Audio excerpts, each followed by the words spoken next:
Welcome back to Gujju brothers. ફરીથી એકવાર આપણે લોકો મળી ચૂક્યા છીએ. વાહક પદાર્થોના પ્રકારો લઈને હું આવી ગયો છું. તો નવું લેક્ચર તમારી સામે છે. ભાઈ પહેલા આનો સ્ક્રીનશોટ લઈ લો. જે લોકોને લખવાનું હોય એ લોકો વિડિયો સ્ટોપ કરીને સૌથી પહેલા બધી વસ્તુઓ નોંધી લેશે. પછી હું તમને લોકોને બહુ ડિટેલની અંદર મસ્ત રીતે આ દરેકે દરેક બંને પ્રકારના બહુ સારી રીતે સમજી લઈશું. બરાબર? ચલો ભાઈ, તો વાહક પદાર્થોના પ્રકારો જોવાના. ભાઈ આના આગળના લેક્ચરની અંદર આપણે વાહક પદાર્થો એટલે શું થાય, અવાહક એટલે શું થાય અને અર્ધવાહક એટલે શું થાય એ સમજી લીધું. આજે આપણે શું જોવાનું કે ભાઈ વાહક પદાર્થોના પ્રકારો કેટલા. તો વાહક કેટલા પ્રકારના હોય તો ભાઈ યાદ રાખજો કે ભાઈ વાહક પદાર્થો કેટલા પ્રકારના હશે? બે પ્રકારના હશે. કયા કયા? એકને ભાઈ આપણે લોકો કહીશું ધાત્વિય વાહકો. ભાઈ જે ધાત્વિય વાહકો છે ભાઈ એની વાહકતાને આપણે લોકો ધાત્વિય વાહકતા પણ કહીએ. બરાબર? અને જે ધાત્વિય વાહકો છે બસ એની અંદર આપણે લોકો શેનો અભ્યાસ કરશું? ઇલેક્ટ્રોનીય વાહકતાનો પણ અભ્યાસ કરશું. મતલબ ધાત્વિય વાહકતાને જ આપણે લોકો બીજું શું કહી શકીએ? ઇલેક્ટ્રોનીય વાહકતા તરીકે પણ ઓળખીએ છીએ. હવે બીજા નંબરનો પ્રકાર કયો છે તો કે વિદ્યુત વિભાજનીય વાહકો. કયો છે ભાઈ? વિદ્યુત વિભાજનીય વાહકો. ચલો, તો ધાત્વિય વાહકો કોને કહેવાય? તો કે ધાતુ દ્વારા થતા વિદ્યુતના વહનને આપણે લોકો શું કહીશું ભાઈ? ધાત્વિય વાહકો. તો ધાતુ દ્વારા વિદ્યુતનું વહન કોના કારણે થાય? તો બેઝિકલી એ ઇલેક્ટ્રોનના વહનને કારણે થતું હોય. એટલા માટે એને બીજું શું કહેવાય છે? ઇલેક્ટ્રોનીય વાહકો પણ કહેવાય છે. ધાત્વિય વાહક તો વાહકતા અથવા તો ઇલેક્ટ્રોનીય વાહકો પણ કહીશું. બરાબર? હવે ધાત્વિય વાહકતા અથવા તો ઇલેક્ટ્રોનીય વાહકતા પર અસર કરતા પરિબળો કયા કયા? તો ત્રણ પરિબળો. પહેલો, ધાતુનો સ્વભાવ અને બંધારણ. બીજો પ્રકાર ભાઈ સમજો.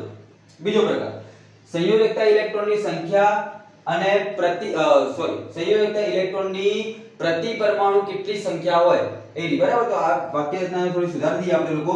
ભાઈ સંયોજકતા પ્રતિ પરમાણુ સંયોજકતા ઇલેક્ટ્રોનની સંખ્યા.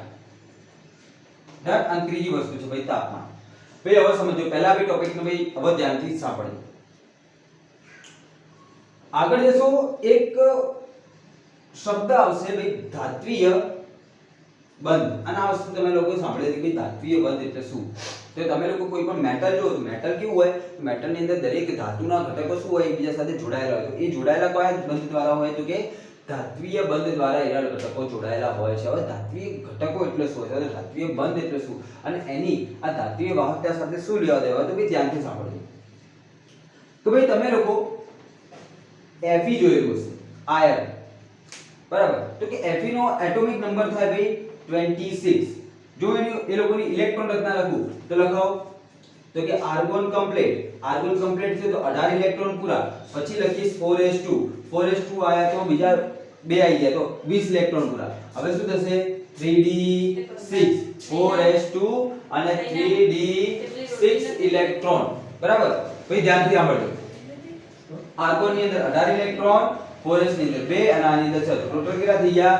26 ઇલેક્ટ્રોન થઈ ગયા. હવે બીજા નાખ. ક્યારે પણ Fe ની અંદરથી વિદ્યુત પ્રવાહનું જો પ્રસારણ કરવું હોય તો એની અંદર કોણ ઉપયોગમાં લેવામાં આવે છે?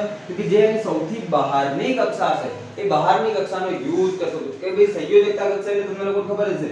ભાઈ સંયોજકતા કક્ષા એટલે શું, કઈ કક્ષા કહેવાય? તો જે સૌથી બહારની કક્ષા હોય અથવા તો એવી કક્ષા કે જે બંધની અંદર પાર્ટિસિપેટ કરશે, કે જેના ઇલેક્ટ્રોનની અંદર શું થશે?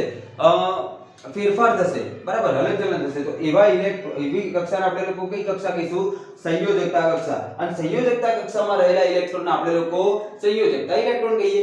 તો હવે Fe ની વાત કરીએ તો Fe ની અંદર બેઝિકલી જોવા જઈએ તો ભાઈ સૌથી બહારની કક્ષા કઈ થઈ ગઈ? 4s2. પણ 4s2 અને 3d વચ્ચે 4s અને 3d વચ્ચે જે ઊર્જાનો ગેપ હોય ભાઈ એ બહુ જ ઓછો હોય. મતલબ માની લો કે આ તમારી 4s કક્ષક છે. કઈ કક્ષક છે ભાઈ? 4s. તો જે 3d કક્ષક હશે એ 3d કક્ષક આ 4s કક્ષકને એકદમ અડીને એકદમ લંગોલંગ અડ્ડોઅડ આગળ વધતી હશે. મતલબ શું છે ભાઈ? મતલબ એવો છે કે ભાઈ આ બંનેની ઊર્જાની અંદર કોઈ ખાસો તફાવત રહેલો છે નહીં. 3D અને 4s ની ઉર્જાની અંદર કોઈ પણ પ્રકારનો ખાસો તફાવત રહેલો છે નહીં. અને એટલા માટે જ્યારે ઇલેક્ટ્રોનનું વહન કરવાની વાત હશે, વિદ્યુતનું વહન કરવાની વાત હશે, ત્યારે 3D કક્ષકના ઇલેક્ટ્રોન અને 4s કક્ષકના ઇલેક્ટ્રોન બંને કક્ષકોના ઇલેક્ટ્રોન શું થશે? અહીંયા યુઝ થશે. ચલો આટલું સમજ્યા પછી હવે હું તમને એક બીજો ઘટક સમજાવીશ ભાઈ કે જેને કહીશું આપણે લોકો કર્નલ. બરાબર? તો ભાઈ કર્નલ એટલે શું? તો ભાઈ કર્નલ એટલે ભાઈ સમજી લો. કર્નલ ઇઝ ઇક્વલ ટુ, ભાઈ સમજો હું તમને બહુ ડિટેલની અંદર આને સમજાવીશ. તો ભાઈ કેન્દ્ર પ્લસ તમારું કેન્દ્ર, તમારું જે કોઈ બી એટમ એનું કેન્દ્ર પ્લસ આંતરિક કક્ષાઓ. આંતરિક કક્ષાઓ એટલે કે જે બાહ્યતમ કક્ષા હોય અથવા તો જેની અંદર ઇલેક્ટ્રોનનો ફેરફાર થશે એના સિવાયના જેટલી પણ કક્ષાઓ લઈ લઈએ એ બધીને શું કહીશું ભાઈ? આંતરિક કક્ષાઓ. બાહ્યતમ કક્ષા સિવાયની જેટલી પણ કક્ષાઓ હોય એને કહીશું આપણે લોકો આંતરિક કક્ષાઓ. ચલો માની લો કે મારી જોડે સોડિયમ છે. બરાબર? તો સોડિયમ ની અંદર શું હશે? તો કે એનું જે સેન્ટર હશે, એનું જે કેન્દ્ર હશે એની અંદર 11 પ્રોટોન હશે. પહેલી કક્ષાની અંદર 2 ઇલેક્ટ્રોન, બીજી કક્ષાની અંદર 8 ઇલેક્ટ્રોન અને ત્રીજી કક્ષાની અંદર 1 ઇલેક્ટ્રોન. તો આની અંદર બાહ્યતમ કક્ષા કઈ થઈ? આ 1 ઇલેક્ટ્રોન વાળી બાહ્યતમ કક્ષા થઈ ગઈ. તો આંતરિક કક્ષાઓ કઈ થઈ ગઈ? અંદર વાળી 2. તો આંતરિક કક્ષાની અંદર આની અંદર 8 ઇલેક્ટ્રોન હોય, આની અંદર 2 ઇલેક્ટ્રોન છે. તો તમારું ન્યુક્લિયસ, ભાઈ સમજો, તમારું ન્યુક્લિયસ અને આંતરિક કક્ષાઓ એ કમ્બાઈન થઈને શું બનાવશે ભાઈ? કર્નલ બનાવશે. હવે ભાઈ એક પ્રશ્ન પૂછાય કેટલીક વાર કે ભાઈ કર્નલ પરનો વીજભાર કેવો હોય? ધન હોય, ઋણ હોય કે ભાઈ તટસ્થ હોય? તો ભાઈ જોઈ લો તમે લોકો. તો કર્નલ એટલે શું? કેન્દ્ર પ્લસ આંતરિક કક્ષાઓ. તો કેન્દ્રની અંદર કેટલા પ્રોટોન આવેલા? તો કે 11 પ્રોટોન. ભાઈ પ્રોટોન આવેલા તો હું આગળ પ્લસ લખું. હવે આંતરિક કક્ષાઓ કઈ કે આ બીજા નંબરની પ્રથમ નંબરની બીજા નંબરની જે કક્ષાઓ હતી એ કઈ કક્ષાઓ કહેવાય? આંતરિક કક્ષાઓ કહેવાય. પ્રથમ કક્ષાની અંદર 2 ઇલેક્ટ્રોન, બીજા નંબરની કક્ષાની અંદર 8 ઇલેક્ટ્રોન. ટોટલ તમારી જોડે થઈ ગયા 10 ઇલેક્ટ્રોન. ભાઈ ઇલેક્ટ્રોન પરનો વીજભાર માઈનસ તો મેં અહીંયા લખી દીધું માઈનસ. બરાબર? ઓવરઓલ જવાબ મળ્યો, તમને જવાબ મળે +1. ભાઈ +1 શું દર્શાવે? ભાઈ તમારો કર્નલનો જે વીજભાર હશે હંમેશા કેવો મળશે? તમને ધન વીજભાર મળશે. આ બી તમે લોકો યાદ રાખશો. બરાબર? હવે કર્નલ ઉપરથી આપણે લોકો એક તો ધાત્વિય બંધ સમજી શકીએ અને ધાત્વિય વાહકતા પણ સમજી શકીએ. તો ભાઈ આવી જાઓ Fe પર. તો ભાઈ કર્નલ હજી એક વસ્તુ કે ભાઈ કર્નલને જો તમારે કોઈ દર્શાવવું હોય તો બસ જેમ કે હું સોડિયમ લખું ને તો આ કર્નલ દર્શાઈ ગયું. હવે મારે એનું લૂઇસ સ્ટ્રક્ચર બતાવવું હોય તો શું કરું? તો ભાઈ બહાર મારે એક ઇલેક્ટ્રોન બતાવવો પડે. તો આ એક ઇલેક્ટ્રોન શું દર્શાવે? આ સોડિયમની સંજ્ઞા દર્શાવે. ભાઈ એ શું છે? તો કે એ છે કર્નલ. અને આ જે બહાર જે ઇલેક્ટ્રોન લખેલો છે એ ઇલેક્ટ્રોન શું દર્શાવે? ભાઈ તમારી બાહ્યતમ કક્ષાની અંદર એક ઇલેક્ટ્રોન રહેલા છે એવું દર્શાવશે. બોલો ક્લિયર ભાઈ? બોલો ટુ ડન. તો હવે આપણે વાત કરી દઈએ Fe ની અંદર. હવે Fe ની અંદર બેઝિકલી જોવા જઈએ તો આપણે લોકોના પ્રશ્નની મેઈન વસ્તુ એ કે ભાઈ 4s એ બાહ્યતમ કક્ષા કે 3D અંદરની કક્ષા થઈ ગઈ. જો 3D અંદરની કક્ષા થઈ ગઈ છે ભાઈ સમજો, 3D જો અંદરની કક્ષા થઈ ગઈ તો એને આપણે બાહ્યતમ કક્ષાની અંદર કાઉન્ટ કરી શકીએ નહીં. પણ મેં તમને હમણાં જેમ કીધું એમ કે 4s અને 3D વચ્ચે ઊર્જાનો તફાવત કેવો હોય? ખૂબ જ ઓછો હોવાના કારણે શું થાય છે કે ભાઈ બંને બાહ્યતમ કક્ષાઓ એવી રીતે વર્તે, બંનેના ઇલેક્ટ્રોન પ્રક્રિયાની અંદર ભાગ ભજવતા હોય છે. તો ભાઈ હવે ધ્યાન રાખજો કે અહીંયા કેવી સિચ્યુએશન બનશે. થોડી જગ્યા જોઈશે તો હું અહીંયાથી આટલી વસ્તુ મૂકી દીધી. બરાબર? ભાઈ ધ્યાન રાખજો. જે તમારું Fe લખી દઉં તો આ થઈ ગયું તમારું કર્નલ. ડન. હવે જો આની અંદર હું આરે ઇલેક્ટ્રોન દર્શાવું તો કેટલા ઇલેક્ટ્રોન હતા? તો કે 4s ની અંદર 2 અને 3D ની અંદર 6 ઇલેક્ટ્રોન, ટોટલ 8 ઇલેક્ટ્રોન હતા કે જે શું કરતા હતા? તો કે વાહકતાની અંદર ભાગ તો 3 2 5 6 7 અને 8. હવે એક Fe નો કટકો હોય તો એની અંદર કેટલા બધા Fe ના અણુઓ હશે? તો કે ખૂબ બધા Fe ના અણુઓ આયેલા હોય. તો કે ફરીથી Fe 1 2 3 4 5 6 7 અને 8. બરાબર? લખો ફરીથી Fe આ કર્નલ. બરાબર? તમને ધાત્વિય બંધ બી ખબર પડી હશે અને ધાત્વિય વાહકો કોને કહેવાય એ બી ખબર પડી છે. 1 2 3 4 5 6 7 અને 8 ઇલેક્ટ્રોન. બરાબર? ચલો ફરીથી Fe. બરાબર? તો ફરીથી આની અંદર કેવું થઈ જાય? 1 2 3 4 5 6 7 અને 8 ઇલેક્ટ્રોન. સમજાય છે? બરાબર? ફરીથી Fe અને 1 2 3 4 5 6 7 અને 8 ઇલેક્ટ્રોન. બરાબર? ચલો ફરીથી Fe.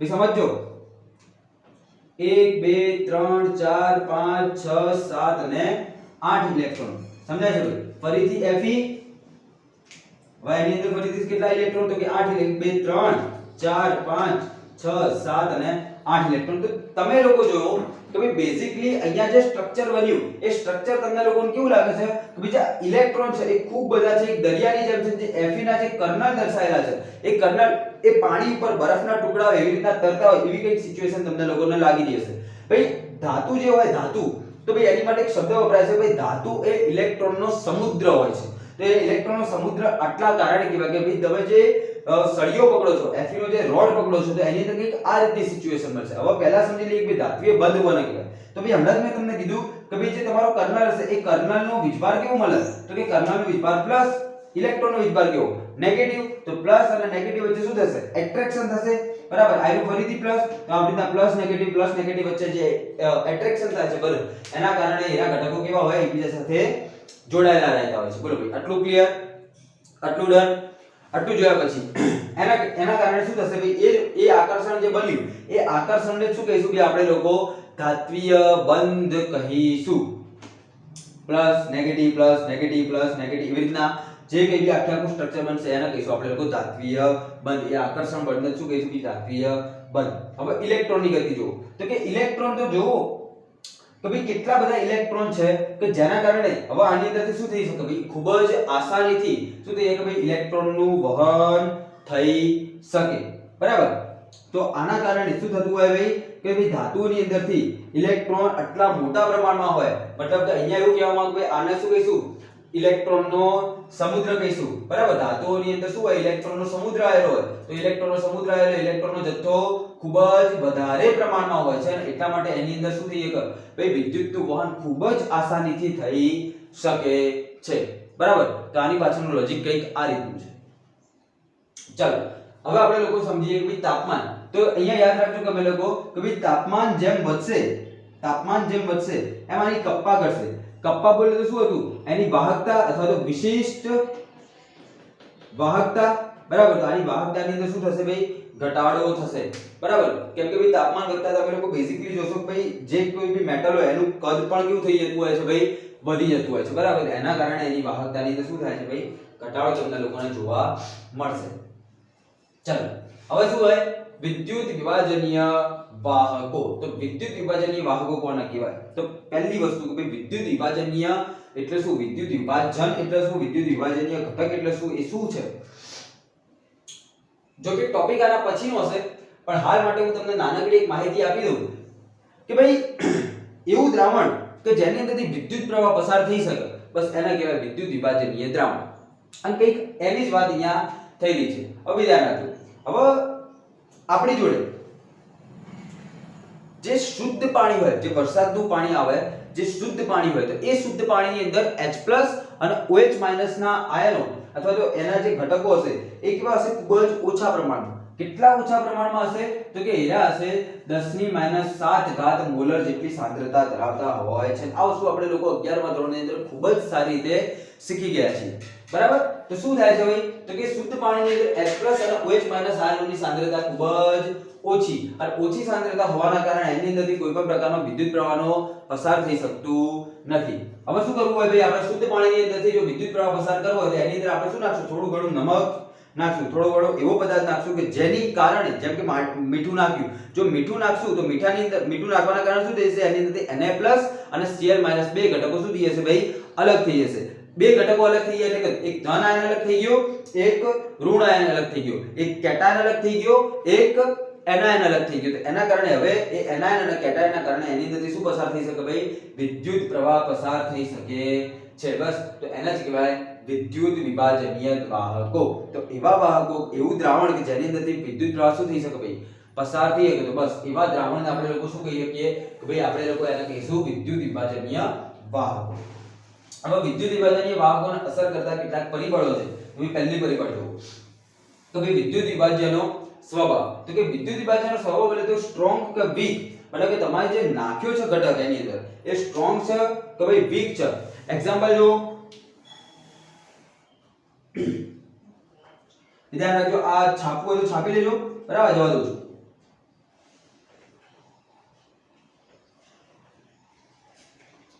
ચલો વિદ્યાર્થી ભાઈ સ્ટ્રોંગ, અરે સોરી ભાઈ સ્ટ્રોંગ એટલે કે પ્રબળ. પ્રબળ વિદ્યુત વિભાજ્ય એટલે કેવો ઘટક કહેવાય? તો કે એવો ઘટક જેમ કે તમે લોકો પાણીની અંદર જો NaCl નાખશો ને, જેમ કે NaCl ના તમે 100 અણુ નાખે તો 100 એ 100 શું થઈ જશે?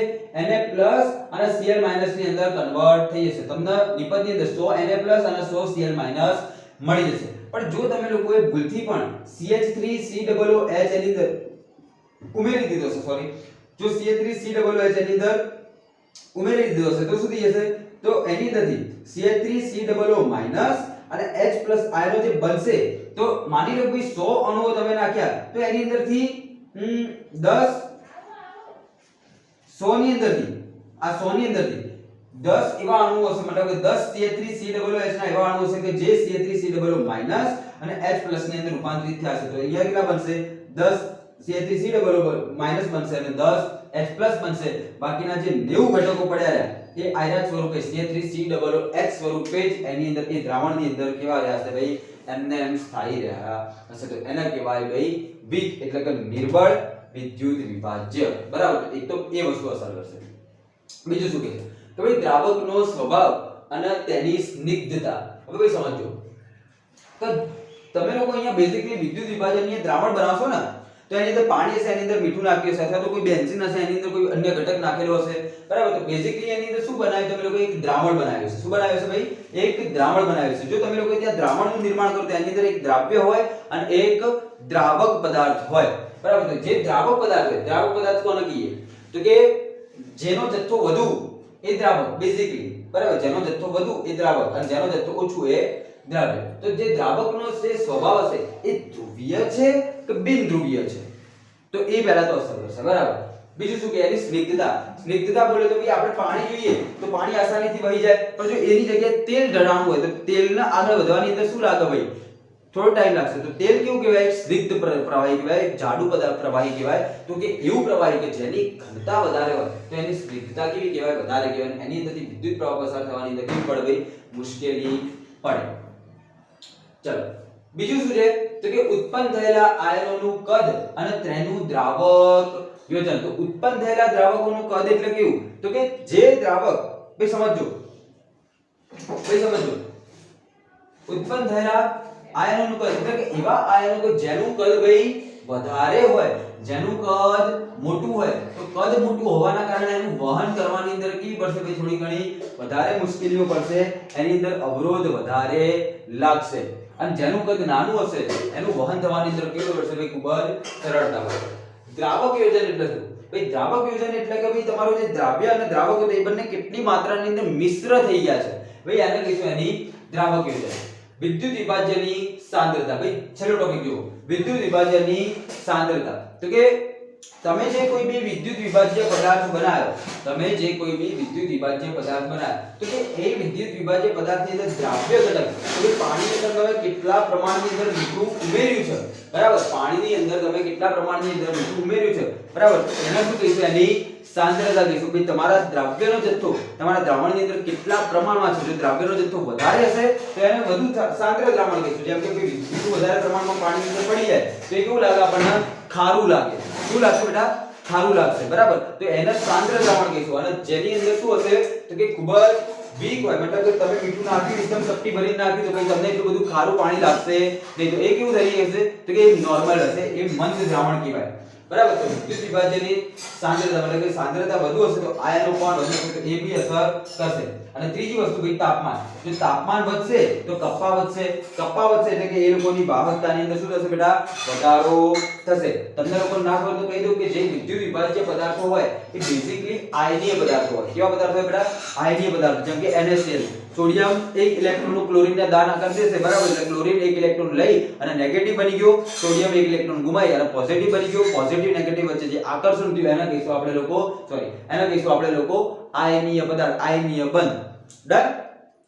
ચલો તો બેઝિકલી આયનીય પદાર્થો એ ઘન અવસ્થામાં હોય. કઈ અવસ્થામાં હોય બેટા? તો એના ઘટકો ઘન અવસ્થાની અંદર હોય. અને જો એના ઘન અવસ્થાની અંદર હોય તો એના ઘન અવસ્થાની અંદર એની અંદરથી ક્યારે પણ વિદ્યુત પ્રવાહ પસાર થઈ શકે નહીં. જેમ કે મીઠું હોય તો મીઠું ઘન અવસ્થાની અંદર તમારી જોડે પડ્યું હોય, મોટા મોટા કટકા આવે, ગોગડા આવે. બરાબર? તો એની અંદરથી તમે ક્યારે પણ વિદ્યુત પ્રવાહ પસાર કરી શકો નહીં. પણ જો એ જ મીઠાને તમે પાણીમાં નાખી દો તો એની અંદરથી શું થઈ જશે Na પ્લસ ને Cl માઇનસ અલગ થઈ જશે બરાબર. તો એ જો અલગ થઈ ગયા બે ઘટકો કેવા થઈ ગયા ભાઈ અલગ થઈ ગયા તો એના પછી એની અંદરથી શું પસાર થઈ જશે કે ભાઈ વિદ્યુત પ્રવાહ પસાર થઈ શકે છે. તમારે લોકો યાદ રાખવાનું કે આયનીય પદાર્થ જો ઘન અવસ્થામાં હોય તો ઘન અવસ્થાની અંદર એની અંદર વિદ્યુત પ્રવાહ પસાર નહીં થાય અને જો પ્રવાહી અવસ્થામાં છે મતલબ કે જો દ્રાવણ બનાવ્યું અથવા તો તમે એને પિઘલિત અવસ્થાની અંદર ફેરવી નાખો તો એની અંદરથી વિદ્યુત પ્રવાહ પસાર થશે. ડન. તો આ હતું આજ માટેનું વાહક પદાર્થોના પ્રકારો. ડન. તો અત્યાર સુધી આટલાના નોટ્સ બનાવો. બોર્ડ ઉપર જેટલી વસ્તુ લખેલી છે એ ઇમ્પોર્ટન્ટ છે બરાબર. એનાથી વધારે કંઈ ડિટેલમાં હશે નહીં.